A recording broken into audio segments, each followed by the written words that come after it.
ஜெபம் செய்வோம்.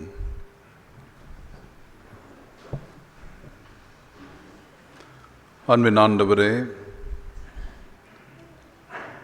இவ்வேளையிலும் நாங்கள் யாவரும் இணைந்து உம்முடைய வார்த்தைகளை தியானிக்க இருக்கின்றோம்.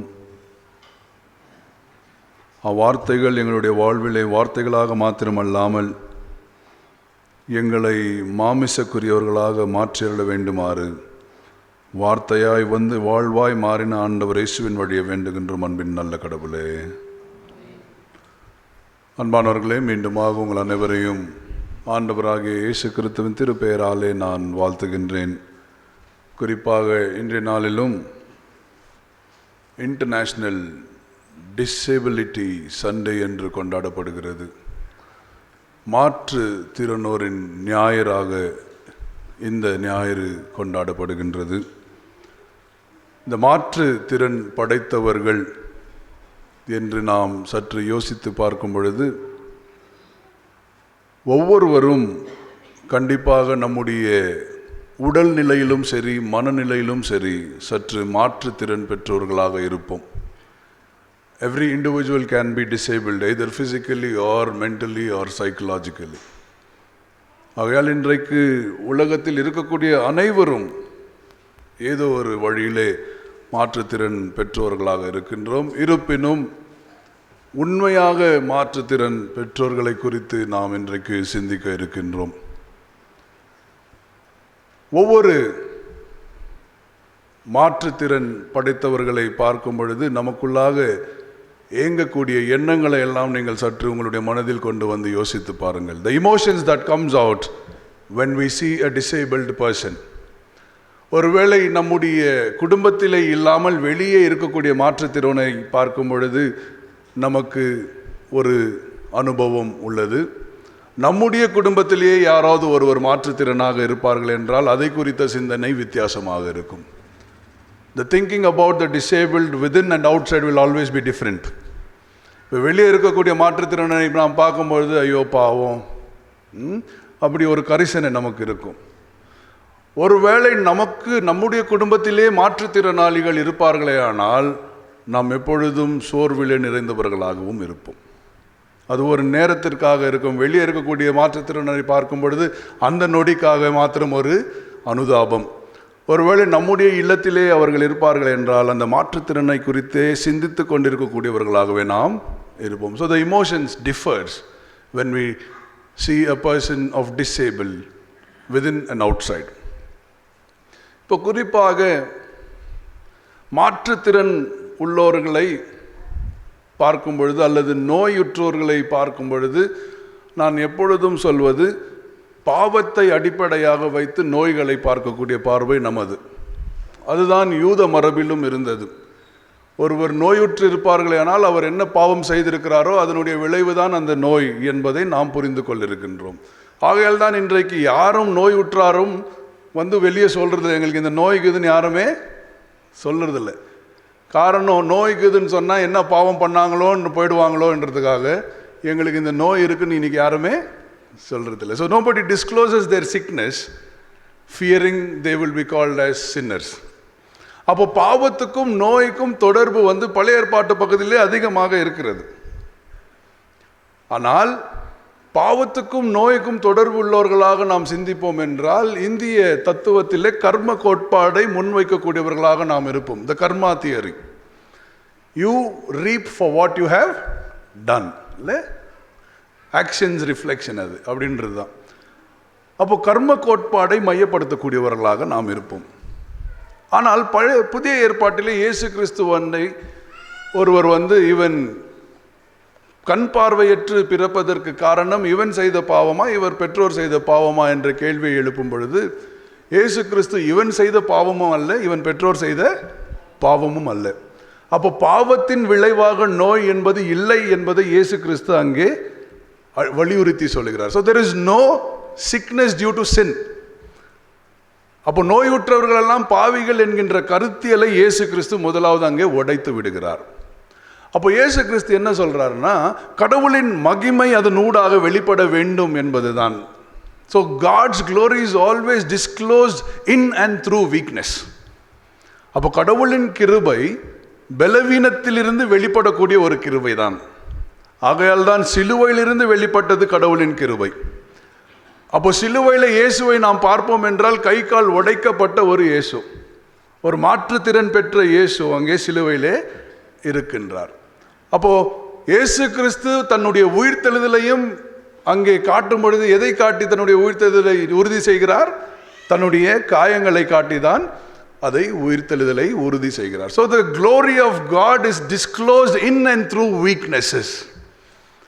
அப்போ நாம் அனைவரும் பலவீனமானவர்கள் என்பதை ஏற்றுக்கொள்ளும் பொழுது நம்முடைய பலவீனத்தின் வழியாக கடவுளின் மகிமை வெளிப்படுகிறது என்பதை நாம் புரிந்து கொள்ள வேண்டும். அப்போ இன்றைக்கு பலவீனம் என்பதை யாருமே ஏற்றுக்கொள்வது அல்ல. we don't accept our weaknesses. எப்பவுமே பலன் படைத்தவர்களாக இருக்க முடியுமா? உடல் அளவில் பலன் படைத்தவர்களாக இருந்தாலும் மனதளவில் ரொம்பவே பலவீனமாக இருப்பார்கள். So weaknesses is part and parcel of our life. So we have to embrace weakness. அந்த பலவீனத்தை ஏற்றுக்கொள்ளும் பொழுது அந்த பலவீனத்தின் ஊடாக கடவுள் தன்னுடைய மகிமையை வெளிப்படுத்துகிறார். அப்போ நாம் பலவீனம் அடையும் பொழுது நம்முடைய பலவீனத்தை நாம் ஏற்றுக்கொள்ள வேண்டும், அந்த பலவீனத்தை நாம் வெளிப்படுத்த வேண்டும். அப்போ பலவீனம் பாவத்தின் விளைவு என்று யாரெல்லாம் நம்புகிறார்களோ அவர்கள் தங்களுடைய பலவீனத்தை யாருக்கிட்டையும் சொல்ல மாட்டாங்க. இன்னொன்று என்னன்னா, நம்முடைய பலவீனத்தை மற்றவர்களுக்கு உண்மையாக சொல்லும் பொழுது அவர்கள் அதை பேச்சு கேலியாக மாற்றி விடுவார்கள். So the weaknesses are also transformed into gossips, and that is why people don't share their weakness too. ரெண்டுமே இருக்கு. ஆனால் நாம் அனைவரும் ஏற்றுக்கொள்ள வேண்டியது பலவீனத்தின் வழியாக கடவுளின் கிருபை வெளிப்படும் என்பதை நாம் அனைவரும் ஏற்றுக்கொள்ள வேண்டும். இப்போ இந்த அடிப்படையில் இந்த 3 திருமறை பகுதிகள் இருக்கின்றது. முதலாவது பழைய ஏற்பாட்டு திருமறை பகுதியிலே யாத்திராகமம் 4ஆம் அதிகாரம் வசனங்கள் 10 துவங்கி 17 முடிய படிக்கும் பொழுது மோசேயை கடவுள் அழைப்பதும் மோசே தனக்குள்ளாக இருக்கக்கூடிய பலவீனத்தை வெளிப்படுத்துவதும் அதிலே போடப்பட்டிருக்கிறது. நிருப பகுதியை நாம் எடுத்துக்கொள்ளும் பொழுது பவுல் மன ரீதியாக பாதிக்கப்பட்டு தன்னுடைய கவலைகளை எல்லாம் வார்த்தைகளாக கொட்டி கொண்டிருக்கக்கூடிய ஒரு திருமறை பகுதி. 3வது நாம் படிக்க கேட்ட நற்செய்தி பகுதி. இப்போ நாம் படிக்க கேட்ட பழைய ஏற்பாட்டு பகுதியை நாம் எடுத்து பார்க்கும் பொழுது நாம் அனைவரும் அறிந்திருக்கின்றோம். மோசேயை கடவுள் அழைக்கின்றார். கடவுள் அழைத்து மோசேயை நீ பார்வோவிடம் செல்ல வேண்டும் என்று சொல்லும் பொழுது தனக்குள்ளாக இருக்கக்கூடிய பலவீனத்தை எல்லாம் மோசே சொல்லிக்கொண்டே இருக்கின்றார். அதாவது நான் மந்த நாவு உடையவன், பேச்சு திறன் இல்லாதவன், என்னால் சரியாக பேச முடியாது அப்படின்னு சொல்கிறார். ஆனால் மோசேயுடைய முழுமையான வாழ்வை நாம் எடுத்து பார்க்கும் பொழுது ஆரோனை மோசேயின் வாழ்விலே கடவுள் இணைக்கின்றார் பேசுவதற்காக. ஆனால் அதுக்கு பிறகு மோசே தான் எல்லா இடத்திலும் பேசியிருப்பார். அப்போ ஏன் மோசேக்கு அந்த இடத்துல மாத்திரம் ஒரு அச்சம்? அதாவது கடவுள் மோசேயை அதிகாரத்தை எதிர்த்து பேச அழைக்கும் பொழுது அந்த அச்சம் ஏற்படுகிறது. இப்போ ஒருவேளை நமக்கு கொஞ்சம் மந்த நாவே இருக்கலாம், ஸ்டாமரிங் பீப்புளாக இருக்கலாம். பயம் வரும்போது இன்னும் ஸ்டாமர் பண்ணுவோம் நிறைய, இல்லை? பயம் வரும்போது ரொம்ப திக்குவோம். அந்த பயம் இல்லாமலே பேசி கொண்டிருந்தாக்கா திக்கு வாய் என்பதை நாம் மறந்து விடுவோம். இப்போ மோசே பார்த்தீங்கன்னா அழைப்பு மோதல்லாம் கடவுள்கிட்ட வாக்குவாதம் செய்துனேங்கிறாரு. அப்போல்லாம் அவர் திக்கலை, இல்லையா? ஆனால் எப்போ கடவுள் மோசையை பார்வைக்கிட்ட போன்னு சொன்ன உடனே மோசைக்கு என்ன ஆயிடுச்சு? திக்கு வந்துடுச்சு, திக்குறாரு. அப்போ கடவுள் சொல்றாரு, பரவாயில்ல மோசே, நான் தான் அந்த வாயை படைத்தவன், திக்கு வாயை படைத்தவன் நான் தான் ஊமையை படைத்தேன் அப்படிலாம் சொல்றாரு. அந்த வசனம் எனக்கு பிடிக்காத ஒரு வசனம். கடவுள் அப்படி சொல்லக்கூடாது. நீ எப்படியா திக்கு வாயை படைக்கலாம், ஊமையை படைக்கலான்னு கேட்கணும் கடவுளை, இல்லையா? How can you create blind, lame? Why did you create them blind and lame? In order to undergo embarrassment, இல்லை? அப்போ கடவுள் என்னை பொறுத்தவற்றிலும் கடவுள் அங்கே இப்போ யோசிக்க ஆரம்பித்தார். நான் படைத்தது எனக்கே தடையா நிற்கிது. அந்த யோசனை வரணும். கடவுள் தன்னை நான் தான் திக்குவாயி மந்தமுடைய நாக்கு இவர்களெல்லாம் படைத்தேன் என்று சொல்கிறார். இப்போ மோசே அதே வச்சு நான் உன்னுடைய பணி செய்ய முடியாதுன்னு சொல்கிறார். அப்போ கடவுள் என்ன பண்ணியிருப்பார்? கண்டிப்பாக மனம் வந்திருக்கணும், இப்படி படைத்ததற்கு இப்போ நான் யோசிக்கிறேன் அப்படின்றார். அதனால தான் கடவுள் என்ன பண்ணுறாருன்னா, இப்போ நம்ம எதிர்பார்க்குற மாதிரி அற்புதத்தை செய்யலை. இப்போ நம்ம என்ன எதிர்பார்ப்போம், கடவுள்கிட்ட எனக்கு திக்கு வாயாகுதுன்னு சொன்ன உடனே கடவுள் திக்கு வாயை தூக்கி வெளியே போட்டு நல்ல வாயை கொடுத்துருவாருன்னு நினைப்போம் இல்லையா? அதுதானே நம்ம ஜெபம். நம்ம ஜெபமே அப்படிதான். கடவுளே எனக்கு பலவீனமாக இருக்குன்னு பலவீனத்தெல்லாம் தூக்கி போட்டு பலன் தந்துடுவார் அப்படின்னு நிறைய பேர் சொல்கிறாங்க, நம்மளும் கேட்டுக்கிறோம். ஆனால் இங்கே கடவுள் வெளிப்படுத்தக்கூடியது, அவனுடைய பலவீனத்திலே நான் உன்னோடு இருப்பேன். ஒருவேளை கடவுள் மாற்றிருக்கலாம்ல, திக்குவாயை மாற்றிருக்கலாமா? முடியாதா? மாற்றிருக்கலாம். But God is accepting the reality and God is working through reality. So accepting the weakness and working through the weakness, அதுதான் அந்த மோசேயின் கதையில் நம்ம பார்க்க முடிகிறது. மோசையை மாற்றல அவர். மோசைக்கு திக்குவாய் இருக்கு, ஆமாம் ஏற்றுக்கிறேன். ஆனால் உன்னுடைய திக்குவாயை மாற்றி நான் என்னுடைய திருப்பணிக்கு அனுப்ப மாட்டேன். இன்றைக்கி நிறைய பேர் சாட்சி சொல்லும் போது சொல்கிறாங்களே, நான் பணக்காரன், ஏழையாக இருந்தேன், என்னை பணக்காரனாக மாற்றினார். நான் ஊனமுற்றவனாக இருந்தேன், நல்ல கால் கொடுத்தார். இப்படி மாற்றி மாற்றி கடவுள் ஊழியத்துக்கு அனுப்ப மாட்டார். மனமாற்றம் என்பது கண்டிப்பாக நடைபெறும். அப்போ இங்கே மோசேயின் மனமாற்றம், கடவுளின் மனமாற்றம் ரெண்டும் பார்க்கணும். Even God is transforming and even Moses is transforming. ஆகையால் அன்பானவர்களே, மோசேயின் திருமறை பகுதியிலிருந்து நாம் கற்றுக்கொள்ள வேண்டியது, நமக்கு பலவீனங்கள் இருக்கும் பொழுது கடவுள் அந்த பலவீனங்களை மாற்றி நம்மை பயன்படுத்த வேண்டும் என்று நாம் ஜெபிப்பதை காட்டிலும் அந்த பலவீனத்தின் ஊடாக கடவுள் நம்மை பயன்படுத்த வேண்டும் என்பதுதான். ஆகையால் தான் இன்னைக்கு ஏராளமான மாற்றுத்திறனோரின் ஊடாக கடவுள் தன்னை வெளிப்படுத்தி கொண்டிருக்கிறார். இப்போ மோசையோடு ஆரோனை சேர்க்குவது நம்ம எப்படி இருக்கணும்? இப்போ திடீர்னு நம்ம எக்ஸாம் நேரத்தில் கை உடஞ்சிடுது, நம்ம நண்பரை கூப்பிட்டு நம்ம சொல்கிறத எழுத வைக்கிறாங்களே இல்லையா எக்ஸாமில், அவ்வளோதான். a companion who journeys with us in all weaknesses. எழுதக்கூடியவருக்கும் வீக்னஸ் இருக்கும். So we are journeying as weak community with all companions. பலவீனமாக நாம் இருக்கும் பொழுது, மற்றவர்களோடு இணைந்து பயணிக்கும் பொழுது நம்முடைய பலவீனமே பலனாக மாறிவிடக்கூடிய ஒன்று.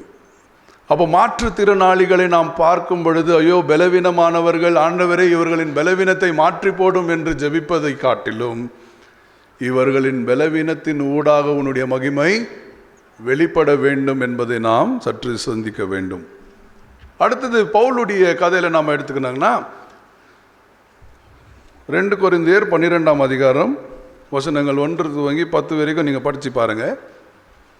இப்போ பால் இங்கே பேசுகிறதெல்லாம் பார்த்தீங்கன்னா ஏதோ ஒரு மனநிலை பாதிக்கப்பட்டவராக பேசக்கூடிய வார்த்தைகள். திடீர்னு நான் 3வது வானத்தை பார்க்குறேன், அங்கே கொஞ்சம் பேர் இருக்கிறாங்க, எப்படின்னு பேசினா எப்படி இருக்கும் இல்லையா? இப்போது அழுத்தத்தில் பாதிக்கப்பட்டவர்களின் பேச்சுகள் எல்லாம் வித்தியாசப்படும். Those who are stressed may not be relevant in what they speak. The stress will make them to speak, but they don't know what they speak. மனநிலை பாதிக்கப்பட்டவர்கள், அழுத்தத்தில் இருக்கக்கூடியவர்கள் பேசுறது புரியாது நமக்கு. இப்போ பவுல் இங்கே பேசுறது பார்த்தீங்கன்னா அப்படி தான் இருக்கும். நீங்கள் படித்து பாருங்கள் போயிட்டு, என்னடா பேசினுக்கிறார் பவுல்னே தெரியல. ஆனால் அவர் மனநிலை பாதிக்கப்பட்டிருக்கிறார் என்பதை மாத்திரம் நாம் உணர முடியும். Ecstasy, Paul is in ecstasy. அப்போ ஏன் அப்படின்றத பார்த்தீங்கன்னா, சூப்பர் அப்பாசல் அப்படின்ற ஒரு கூட்டம், சூப்பர் அப்பாசலுக்கும் பாலுக்கும் ஏற்படுகின்ற பிரச்சனை. யார் சூப்பர் அப்பாசல்ஸு? 12 சீடர்கள், பால் இந்த பக்கம். அப்போ என்ன ஆயிருக்கணும்னு நினச்சி பாருங்கள். அதாவது சீடர்களும் பாலும் தன்னுடைய திருப்பணிகளை செய்து கொண்டிருக்கிறார்கள். பால் கொஞ்சம் முக்கியத்துவம் பெறுகிறார் தன்னுடைய திருப்பணியில். இன்னைக்கு பார்த்தீங்கன்னா இயேசுவும் பவுலும் என்று தான் பேசுவார்களை காட்டிலும் இயேசுவும் பேதுரு என்று நாம் பேசுவதே இல்லை. நம்முடைய வழிபாடு முறைமைகளில் இருக்கக்கூடிய எல்லா வார்த்தைகளும் பவுலுடைய வார்த்தைகள் தான், பேதுருவது இருக்காது. அப்போ என்ன ஆயிடுச்சுன்னா, you see a sense of envy that is created among the disciples. இயேசுவோடு இருந்த சீடர்களும் இயேசுவோடு இல்லாத சீடர் என்று தான் புரிந்து கொள்ள வேண்டும். Disciples who were with Jesus, but Paul was not with Jesus. அப்போ இந்த 12 பேரும் பவுலை தாக்குறாங்கன்னு நினைக்கிறேன் என்னை பொறுத்த வரைக்கும். அப்போ பாலுக்கு வந்து அது மன அழுத்தத்தை கொடுக்குது. என்னடா நம்ம இவ்வளோ பண்ணாலும் இன்னும் நாம் இயேசுவோடு இருந்த சீடர் இல்லை என்கின்ற ஒரு ஆயுதத்தை வைத்து நம்மளை ஒடுக்கி கொண்டே இருக்கிறார்களே. So he is growing week.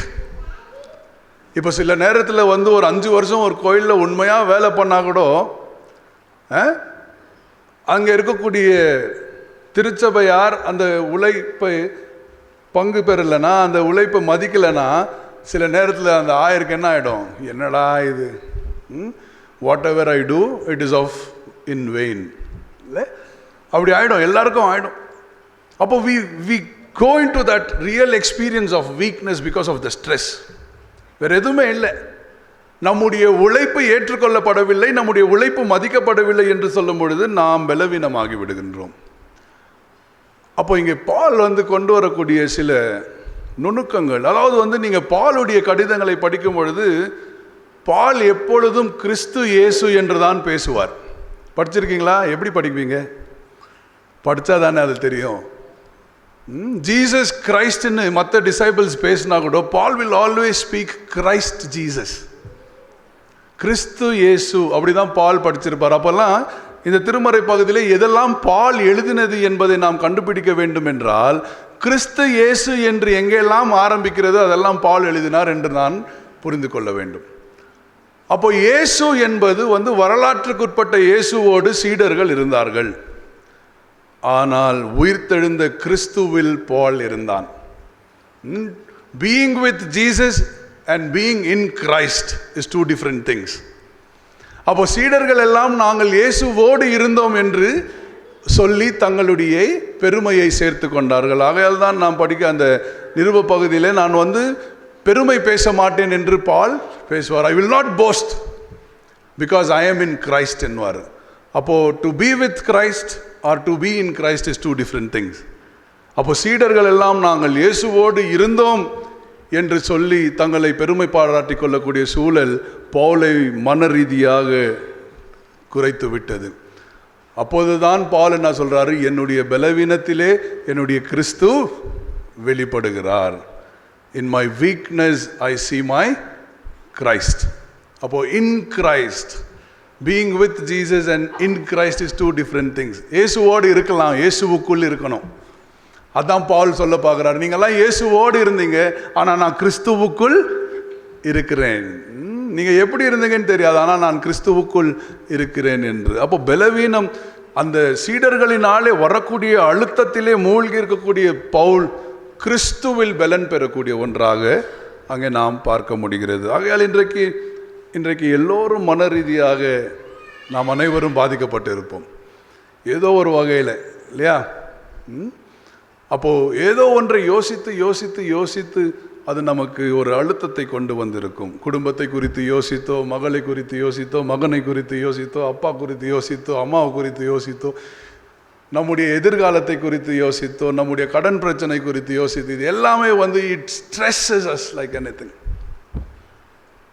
அப்போ நாம் அனைவரும் பலவீனத்திற்குள்ளாக தள்ளப்படுகிறோம். உடல் பலமாக இருந்தாலும் மனம் பலவீனமாக இருக்கிறது. அப்போ அங்கேதான் கிறிஸ்துவின் உடல் நமக்கு பலம் கொண்டு வரக்கூடியதாக இருக்கிறது. So that is what Paul is trying to say. In Christ I experience my weakness. அப்போ இயேசு கிறிஸ்துவும் பலவீனமானவர் என்பதில் நாம் புரிந்து கொள்ள வேண்டும். அதாவது ஒரு காலகட்டத்தில் கடவுள் வல்லமை உள்ளவர் என்று சொல்லி கொண்டிருந்தார்கள். வல்லமையுள்ள கடவுளை வந்து சரியா புரிந்து கொள்ள முடியல. அந்த வல்லமையை மற்றவர்களெல்லாம் பயன்படுத்தி கொண்டார்கள். அரசாட்சிக்காக வல்லமையை பயன்படுத்தி கொண்டார்கள், அதிகாரத்துக்காக வல்லமையை பயன்படுத்தி கொண்டார்கள். ஆனால் இப்பொழுது நாம் என்ன பேசுகிறோம் என்றால், வலிமையுள்ள கடவுள் அல்லது வலிமையற்ற கடவுள், வல்னரபிள் காட். ஏன்னா வலிமையற்ற கடவுள் தான் வலிமையற்றவர்களோடு இணைந்து நிற்க முடியும். அப்போ பவுல் வலிமையற்றவனாக வலிமையற்ற கிறிஸ்துவை ஏற்றுக்கொள்ளக்கூடிய ஒரு காட்சி அங்கே. அப்போ இன்றைக்கு கடவுள் வலிமையுள்ளவர் என்பதை காட்டிலும் வலிமையற்றவர் என்பதுதான் முக்கியமாக இருக்கிறது. காரணம், இன்றைக்கு உலகமே வலிமையற்ற ஒரு நிலையிலே இருக்கிறது. So the entire world is vulnerable today, and in this situation we have to experience the vulnerable God. கடைசியாக நாம் படிக்க கேட்ட நற்செய்தி பகுதி எல்லோரும் நாம் படித்திருக்கின்றோம். பெதஸ்தா குளத்திலே இயேசு அங்கே ஒரு அற்புதத்தை செய்கிறார். ஆனால் அந்த திருமறை பகுதியை சற்று ஆழமாக நாம் படிக்க வேண்டும்.